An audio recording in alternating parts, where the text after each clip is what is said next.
Sorry to hear that. Oh, no, okay, Chelsea. Okay, we're gonna go ahead and get going.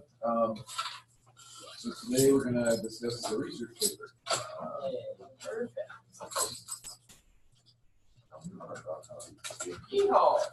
At any rate, all this information is on Brightspace, obviously, so you can go ahead and look back on it at any point. I also have a couple handouts regarding the prompts that you may choose from. So, like I said, we'll do that. Chelsea. Is the slideshow on Brightspace from like when we talked about the illustration paper? When we talked about the illustration paper. Yeah, that's on Should be. Brightspace. I think it was gone in days, so I need to go for stuff. Oh, there's really no point in taking notes over on. It gives me pages. I know that it won't be useful though. At any rate, we're gonna go ahead and get started talking about this. I will remind you again before the end of the mod, hopefully, that your final draft of the illustration or classification essay is due today as well.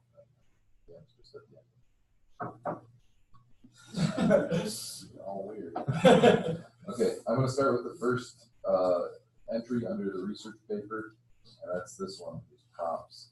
So you can go ahead and pull it up on your screen, or you can go ahead and watch on mine. It doesn't really matter, but one way or the other, you'll notice, hopefully right away, just because of the coloring, that you've got some options as far as what you're going to be writing about.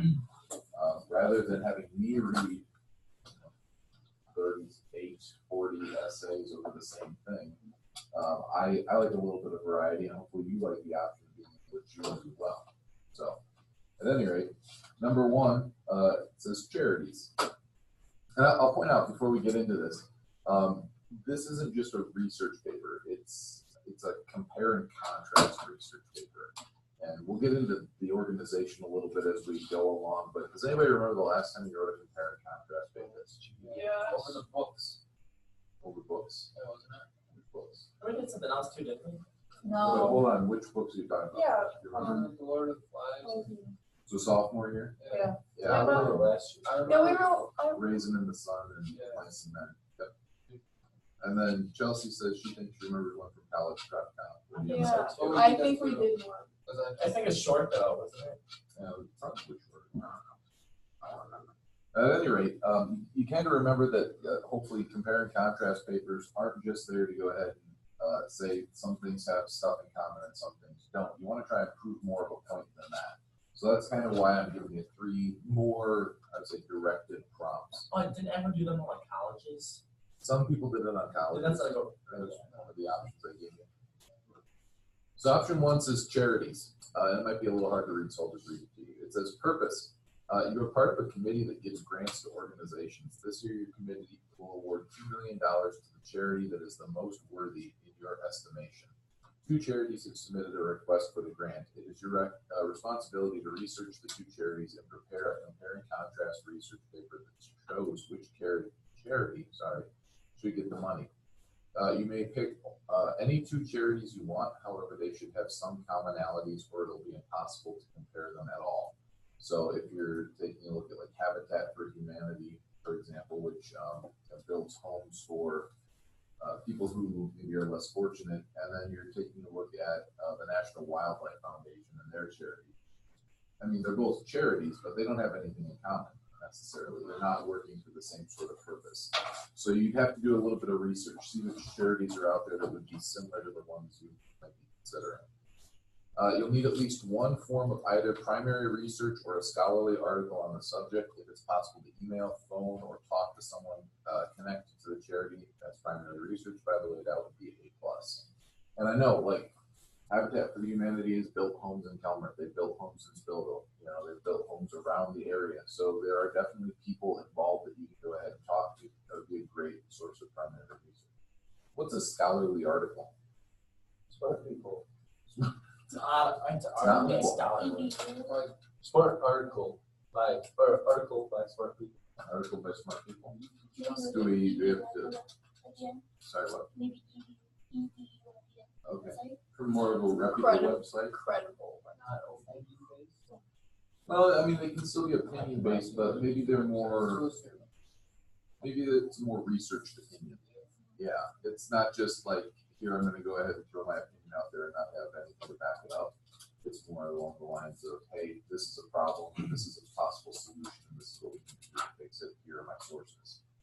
So, we'll get into the description, I think, between a scholarly and a non-scholarly source, but, I mean, hopefully you know that going to Newsweek or going to Time, those aren't necessarily scholarly. It's not scholars writing those. It's not experts in that field writing those things necessarily. It's just reporters. So again, we'll kind of get into the difference between the two. Option 2 says sitcoms. You like to watch television series. I hate it. It says you are part of a team of sociologists that analyzes trends in popular culture, specifically in the area of television sitcoms. Compare and contrast the roles of any specific demographic. And demographics, by the way, are like fathers, mothers, teenagers, relationships, ethnicities, sexual orientations, that sort of stuff. Between 1960s sitcoms and modern sitcoms. And when I say modern, I'm thinking like 2007 to 2017, the last 10 years or so. What can be determined about how this form of entertainment has changed in the last 50 years? So you still need to make a decisive point. You know, maybe the family has become more atypical. Maybe it's become less nuclear, if you remember the definition of nuclear families. Maybe relationships have become more sexualized. Maybe women have gotten more power in sitcoms. You know, those are things you might wanna look into. No. So what do you define as a sitcom? A sitcom would be a situation comedy, right? The idea of typically a half an hour, Like where Friends? Friends would be a sitcom. Oh, okay. I thought sitcom was like Days of Our Lives. It's like, I hate Oh, that. it's a- It's a soap opera. Oh, soap operas, I hate those. So sitcoms are, I like sitcoms. they're supposed to be funny, right? Seinfeld, I think somebody said Seinfeld would be a sitcom. You got shows like, What's one with Sheldon? Big Bang Big Bang Theory. Theory. That's a it good was one. a sitcom, yeah. Any of those kind of half hour funny, we got a problem, we're gonna fix it in the next 20 minutes sort of thing. Like, would a version of like the 1960s would be like I Love Lucy or something like I Love Lucy would be a sitcom from the 60s, yep. You got like Andy Griffith would be a sitcom from the 1960s, that? maybe even earlier than that actually. You've got Leave It to Beaver, which would have been in the 50s, the Nick Van Dyke Show. You know, obviously there are more, but those are just the ones that are kind of pulling off the top of my head. Yeah, good question. So it's taking a look and saying, what do they have in common and maybe what's different about them. You may pick any number of sitcoms to analyze and help illustrate your points. So I'm not saying you have to limit it to simply 2. Keep in mind, in fact, that you'll be able to gather more data by examining more samples. So 2 sitcoms don't necessarily represent 50 years worth of entertainment. If we're comparing Friends, for example, and I Love Lucy, we can't necessarily say that those sitcoms speak for all sitcoms from that era. So maybe the better thing to do is say, I'm going to look at 3 sitcoms from our modern times. I'm going to look at 3 sitcoms from years gone by. And I'll point out, how many of you have Netflix?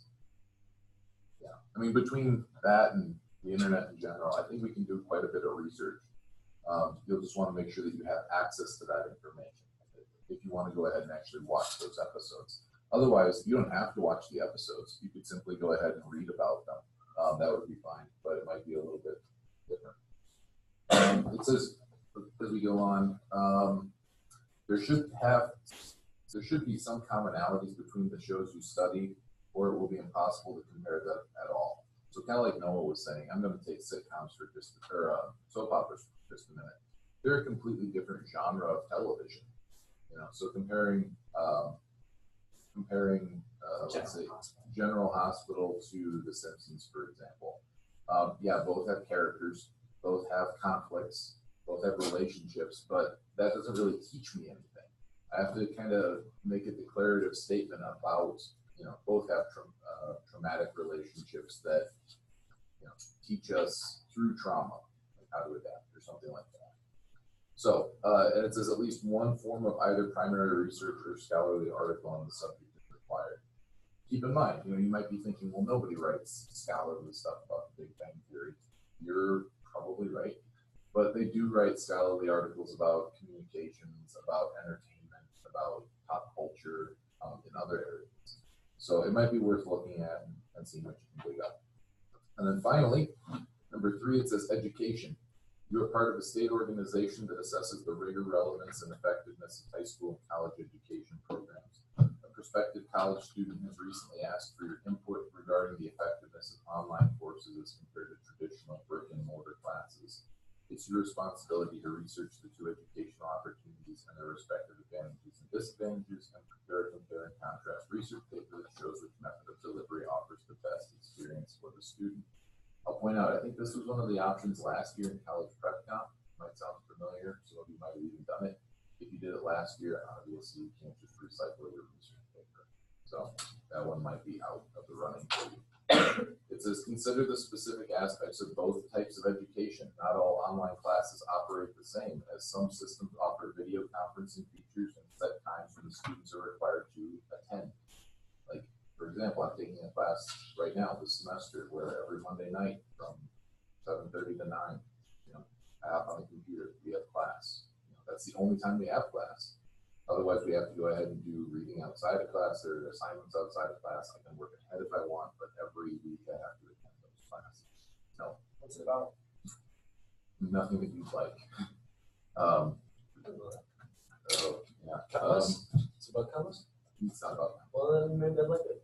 It's about research, actually. Different methods of research. I love it. Right. Sign me up. How's the class coming along for you? Let's focus on it. Pulling an A. All right. At any rate, like I say, you want to keep these things in mind because some of you are taking online classes now, correct? Yeah.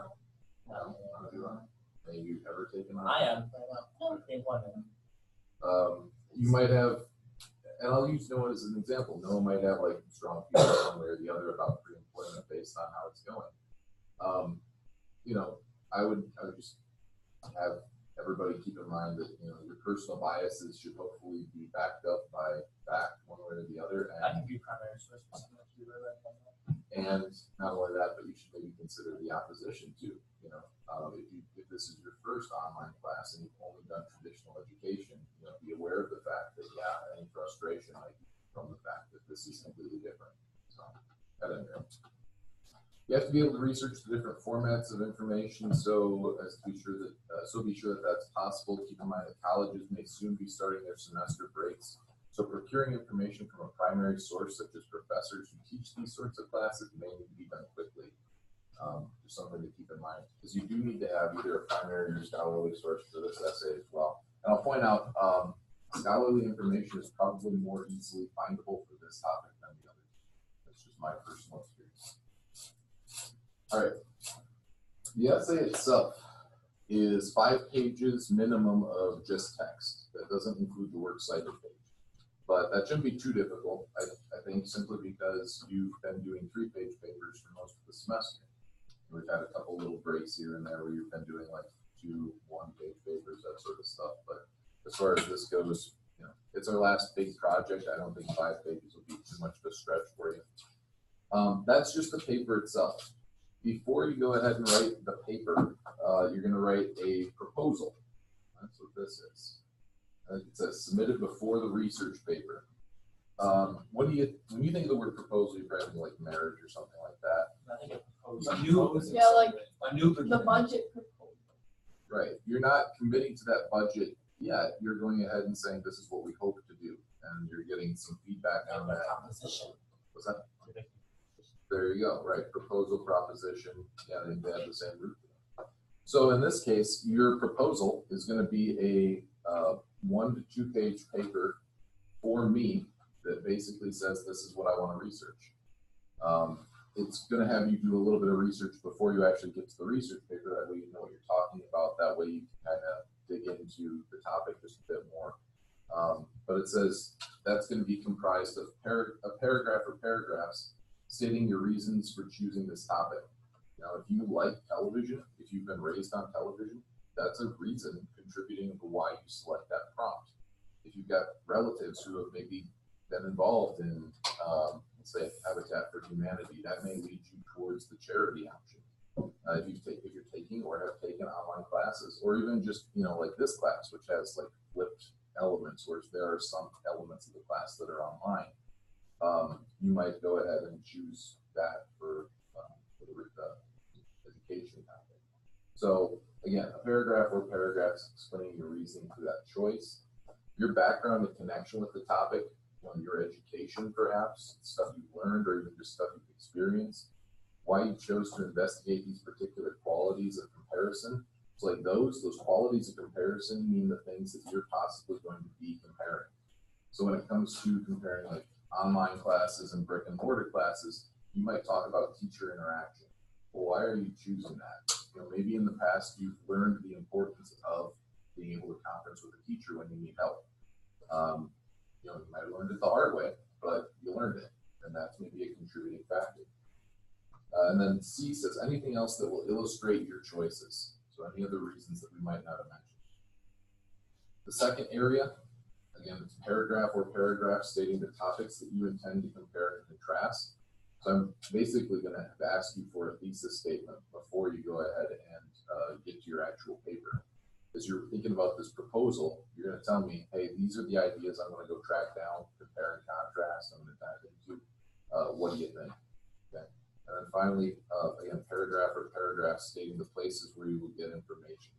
And I'll amend that. You might have gotten information already. It's not where you will get information, it's where you got it. It says it needs to be specific. Any people you might contact. It says do a bit of research before drafting to improve your knowledge. Put down specific sites that you might go to, the number that appear to be viable, credible sources versus non-credible sources, etc. And then it says finish your proposal with your hope. What do you hope your insights will bring up? How do you hope that they'll benefit your cause? What do you hope to learn? Is the big thing. For me, I actually did a research project similar to the sitcom one when I was in college. I was a senior and I was finishing up my minor in speech and communications, and I hated the sitcom According to Jim. Anybody know that sitcom? James, yeah, come on, man. I hated it. I just was not a fan. Specifically, what really was grinding my gears was the fact that it seemed like in every episode, the guy was portrayed as this fat buffoon who was always kind of saved by his attractive wife. And like, don't get me wrong, that's according to Josh, that's He's living great. his dream. But at the same time, like from the point of view of somebody who likes stories, how many times can you redo that same story? Like that's just a simple template. And it's like, okay, let's throw some specifics in here. Not only that, but like, and I know, it's ironic to say this, given the amount of like reports that are in the news of people, doing these sexually inappropriate things and sexual misconduct and things like that. But like, isn't it sexist to go ahead and say that the guy is consistently dumb? Like Just that guy. just that one guy. Just that one guy. Like, that paints a bad picture. And granted, sexism, like racism, like prejudice in general tends to swing two ways. So to go ahead and simply say, well, the guy's the idiot, like, I took offense to that. And I'm like, can you really do nothing right? Like, is he just like, are we just making fun of the fact that he's an idiot? So even though I hated it, I went ahead and I decided I was going to go ahead and watch According to Jim for like 3 weeks. And during that time, I wasn't just watching According to Jim. I was watching Everybody Loves Raymond, and I was watching Home Improvement, and I was watching these other sitcoms that had similar family structures of a married guy, his wife, and their kids.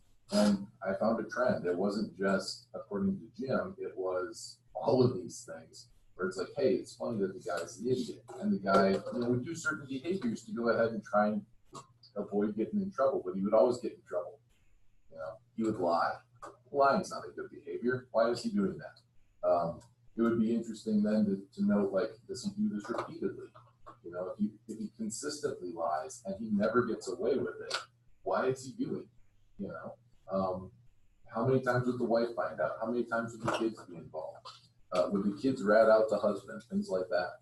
So again, even though I hated it, I was just like, you know what? I want to study this. So of course, it wasn't just me sitting down watching TV. I had gone ahead and made up what we call a coding sheet. I would go ahead and be looking for specific occasions, specific instances. Like anytime you would lie, I'd make a check mark in that box that said lying. Or anytime that, another thing I looked at to say that, you're showing men to be idiots is like sexual humor or crude humor, like fart jokes or burping, things like that, where it's just like, joking would be better than that. But at any rate, like I'd go ahead and make marks for that sort of stuff. It was also, I thought, kind of interesting to keep track of when these episodes aired. If they were on network TV, which most of them are, they're reruns, they're in syndication.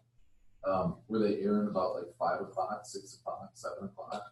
Because when a program airs, it tells a lot about who the audience is too. If it's too early in the evening, people might not be home from work yet. If it's too late in the evening, people might be going to bed. If it's in prime time, where is it in prime time? That sort of stuff. At any rate, hopefully you pick something that you're interested in, or at least can get interested in, and whether you like it or hate it. Yes. At any rate, here's the specifics. It says research paper. You're going to have a formal sentence outline that you're going to do, in addition to your 5 pages, and in addition to your proposal. And that I only expect to be about a page.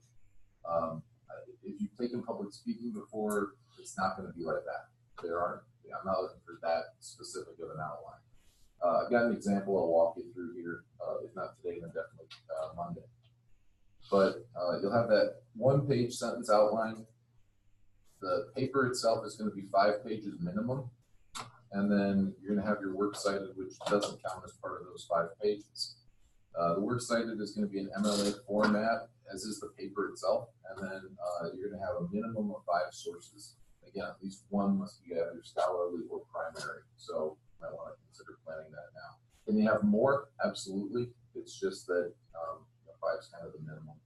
And then it gives you the specifics, 1-inch margins, double space. I still have some people that are struggling with the whole Times New Roman thing, making that a consistent aspect of your writing. So please make sure that you do that. I think last year in College Prep Camp, we talked a bit about block quotes, but since we're taking information for this paper, one thing to know is that a block quote is used whenever a quote is longer than 4 lines. And we can talk about how to format that specifically, but that should kind of be just a red flag in the back of your mind. If you're taking very, very long quotes, we format them specifically. And then MLA, just so you know, doesn't require a title page unless the instructor asks for one. That can be kind of useful in the future, especially if you go into a field that uses MLA. APA, on the other hand, for all big reports, does require a title page. So that's something to mind. All right. Finally, it says elements to consider. We're going ahead and kind of wrapping up here. It says, are your sources current and relevant?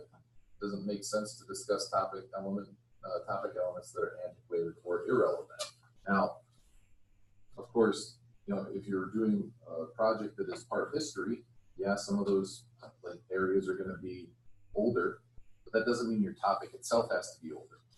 Now, if you're talking about gender relationships, like how guys and girls get along in sitcoms, that's still happening now, even though you're looking at older examples and more modern examples. So that's something to keep in mind. Are your sources reliable? Hopefully, if you're hunting around on the internet, you're finding not only places that are unbiased, but if you find places that are biased, you can identify those biases. Consider counter arguments to the arguments you read. And I'll basically throw out there, what would the opposition say to this? So I'll take the education one, for example. If somebody's saying brick and mortar classes are the best type of education, okay, that's good. They obviously are opinionated. They feel passionately about what they're talking about, but what do they use to back it up? And as somebody who might be saying, well, online classrooms offer this, hopefully we can kind of acknowledge those 2 sides of the argument. So it's worded like you can use biased primary sources as long as you point out the bias. Yeah, I mean, the thing to point out is bias does exist, right? Okay. I would not maybe go ahead and only use the biased information, but I would definitely point out that if you are using biased information, it is biased, right? And provide information to counter that. So yeah, good question. And then finally, are your points of comparison relevant and necessary to help inform your reader? The reason I put necessary in underlined right there is because sometimes people pick points of comparison that just don't matter. I'll give you an example. Some of you have mentioned the idea of comparing two schools. We've done that as a possibility for college prep count. And in the past, I've used it on and off again for this class. But I've said to people, okay, you're going to compare two programs at these two schools. So like UNI and Iowa both have a journalism program. Compare and contrast those journalism programs. But if people go ahead and say like, well, you know, UNI has a great cafeteria. Why are we even talking about that? It isn't relevant to the journalism program. So the criteria you pick out to compare and contrast, they need to be relevant and they need to be necessary. You know, if you're trying to prove to us one journalism program is better, you're probably going to talk about things like the instructors in that department. You're probably going to talk about class sizes for those classes in that major.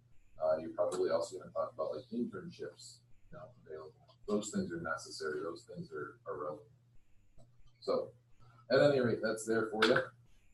Again, you can take a look at that, and I'll leave it up to you to decide. I've got handouts as well if you prefer a paper copy. Every one of these options, option 1, option 2, option 3, they all have their own handout. So again, if you're interested, just see me about those. I want to talk just briefly about your outline then, because that seems like one of the first things that we're going to go ahead and really be working on. And that's here, the CC outline layout. Like normal, everything's in this folder.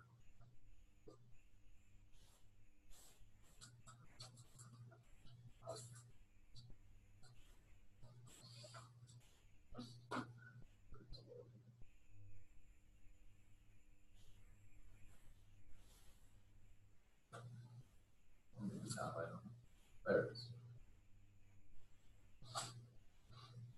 So this is just an example that somebody made a couple of years back. Notice at the top, like I'm not asking you to do like parts of the intro, I'm just asking for your thesis. That's the biggest thing. Sorry.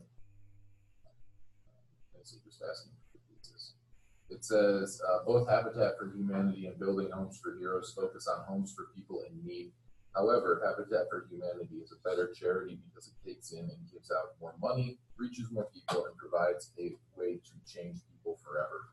So, like, you can go ahead and pick out the 3 points pretty clearly, I think. You get a determination as to which charity is better or which one deserves the money. And then notice as we go through, as far as the outline goes, it's not as complexly developed as, say, a public speaking outline would be. All I'm asking is that you take your main points and then underneath you go ahead and give some more specific information about how you're going to develop those ideas. So like number 1 says Habitat for Humanity and Building Homes for Heroes build homes for people who qualify under their very different rules. Sorry about that. Up here, well, and actually I'll point out, I forgot about this one. Notice there are 5 different points to this, where normally there are only 3 thesis points. In the past, people have decided, well, you need some background information. So they'll go ahead and they'll make those, the first couple Roman numerals. Like here, it's who they reach, right? Building Homes for Heroes focuses on disabled veterans. Habitat for Humanity focuses on first-time home builders. Number 2, the people who receive homes under these 2 different charities have very different needs. Okay. And then finally, when we get to number 3, that's when we actually get to money. And you remember up here, it takes it in and gives out more money. So they just had 2 points of their speech that were background information that built context for their bigger argument. So number 3, Habitat for Humanity takes in more donations than Homes for Heroes. And then underneath it, it says Homes for Heroes is a fairly new organization with growing donations. Habitat for Humanity has been in existence for over 20 years and has an extensive network of funds that are donated, matched, and raised. So I guess what I'm saying is each one of our 3 thesis points shows up in our outline as a Roman numeral, and then underneath it, we make that comparison. We kind of explain, focusing on one and then the other, why one is better, why one is superior. Up here, my second thesis point, reaches more people. Right here, point 4, Habitat for Humanity reaches more people than Homes for Heroes, and then it explains. Homes for Heroes is able to fund 5 to 10 homes each year. Habitat funds hundreds of homes each year in the United States and internationally. So then, once I have those points laid out, and again, it's very, very easy, just Roman numerals and then capital letters. I don't have to go into much more detail than that. I can go ahead and develop them. It's a roadmap for my paper. I can just kind of use it like a checklist and say, oh, well, now I need to talk about this. Now I need to talk about this. Once I get to actually drafting the paper. Okay? Cool. All right. Well, I'll probably leave it at that for now then. I know you've got a couple minutes left. If you need to go ahead and submit your paper, now is probably the time to do it. Otherwise, if you want, I've got these handouts up here over the different essay options. If you want one of those, you can certainly come up and take it. Okay? Yeah, right there. I'll let you go.